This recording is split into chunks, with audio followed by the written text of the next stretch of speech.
Hey, welcome into another episode of Faithful Leaders. I'm your host, Jake, and I'm here again with Thomas. Thomas, what's going on today?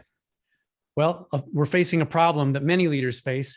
Leaders often can abandon their work in the pressure and the crush and the rush of the urgent matters that staff or others are bringing them. They abandon their thinking time, and thus they can't lead like they ought to because they haven't thought through the issues. So I was working with a leader named Andy who was pressured by staff to come to a meeting to deal with a client contract issue, except that the meeting request displaced time that he had set aside to do planning for services offering update. He thought, well, I can just squeeze it in. I'll just work a little harder on this. He double booked himself. And this had happened many times before, and he found himself repeating this habit, and it impacted him. He couldn't get home with his family on time like he wanted to, and just had a lot of extra pressure and anxiety about it. And he wasn't able to get ahead of his staff. Man, I feel that. It happens. So now what? What do we do? Well, let's ground ourselves in a biblical principle first, from Matthew 24:45, where Jesus asks, "Who then is the faithful and wise servant whom his master has set over his household to give them their food at the proper time?"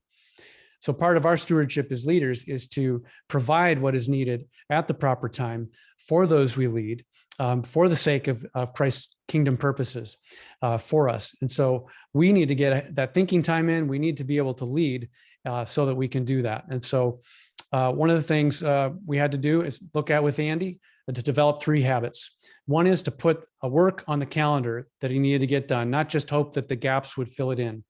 As Stephen Covey knows, if we put in the sand in the jar first and we try to put in the rocks later, the most important things, it's not going to all fit. But if we put in the rocks, the big things first, we can fit the other things in around it. So if we don't allocate time on our calendar and put it on the calendar, we won't get it done. If we try to do it through a task list, we're just going to be drawn to all the little minutia things, trying to manage via email, and we're not going to see the work that we need done. So making appointments with ourselves, number one. Number 2, just to recognize that that is a focused time. It's not a catch-up time. It's something that's a key move for the day, to do it right away, to do it with urgency, and to do it as fast as possible. But make sure that time is blocked out and uninterrupted, not just a catch-up block. So the calendar is where work happens. And then number 2, defining what an emergency is and saying no with grace when something might come up to interrupt that focused time. The more responsibility a leader has, the more often people are going to come to us, and the more often we have to say no. So test whether it's an absolute emergency, life or death, and understand what an emergency is for you. Is it somebody breaking a leg? Is it your wife calling? Is it somebody opening the door and walking in? Probably not. So say no with grace. Number 3 is developing the habit of asking before saying yes. Help me understand what my role is for this meeting and why I need to be there is a great question to ask when someone tries to invite you to something. That's fantastic. Well, the third one particularly hits for me. Like I want to help everybody. So why do you need me? Right. So great. Well, so then what happened?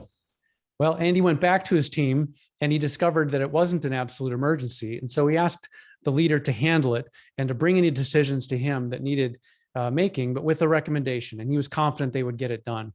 And he began putting moves on his calendar each and every day, scheduling them with himself and keeping them like he would his most important meetings, knowing that his leadership work was getting done. He felt less anxious and he was able to get home on time with his family, to work when he wanted and to be with his family when he wanted. Wow, that's such great advice. It's so timely, and it's probably something that leaders will deal with forever is protecting their time. So thanks for sharing that. If you like content like this, make sure and subscribe. If you're on YouTube down below, make sure you're subscribed to the email, and you'll get more great content like this because more stuff like this come in all the time. Thomas, thanks again for sharing what you're seeing. My joy. Schedule your work and be faithful.